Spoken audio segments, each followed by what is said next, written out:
Hey, I'm Jeremy. Welcome back to Rugby Informer. We're just taking a quick look at the game between the Springboks and Argentina for the penultimate round of the Rugby Championship. And just starting with Argentina, it looks like Felipe Contempomi has rewarded his players that were most impactful in that demolition job of the Wallabies down in Argentina a fortnight ago. There's only been 3 key changes to the pack. Franco Molina come in at lock. He was really good off the bench last week. And now he partners with Pedro Rubiolo, who comes into the match day at 23.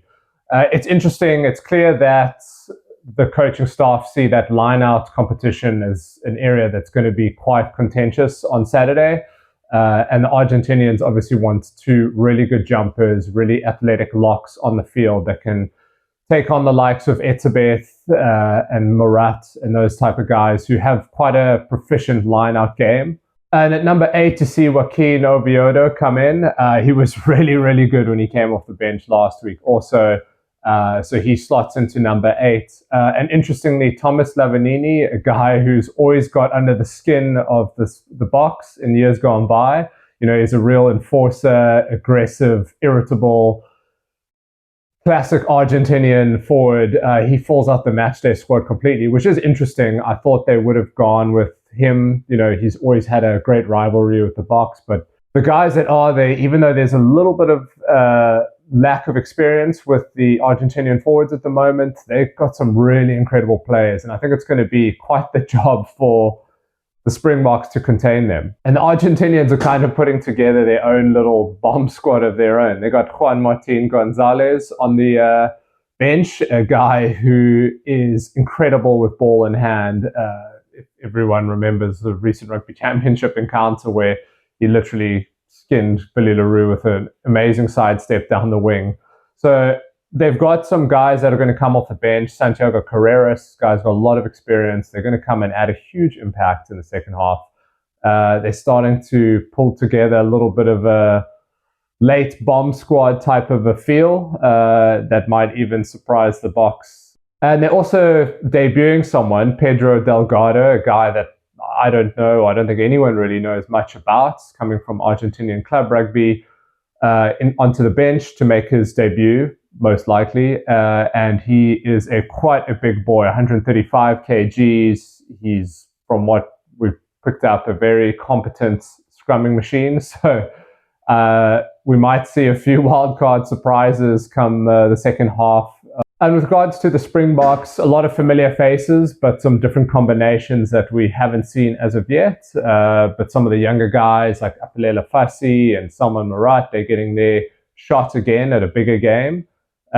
Mixed with some of the more experienced heads like Andre Pollard, Jesse Creel. Just one thing to note, probably Andre Pollard and Salman Murat really need to step it up with their kind of leadership and captaincy, with guys like Sia Khaleesi not playing and Ibn Etzebeth only on the bench, probably going to come on later. So just some direction and calm heads are needed for this game, especially with the feisty Argentinian side that always seems to come out of the sheds at halftime. So it'll be an interesting encounter. I think the Springboks have got the firepower to put them away. Again, there's some combinations that are still fairly untested. Inside center is a position that there's a few questions around. We did a previous video of it, so you can check it out and let us know your thoughts. Lukhanyo is more than a capable player. He can probably slot into any position in the back line, barring fly half, and probably do a fantastic job.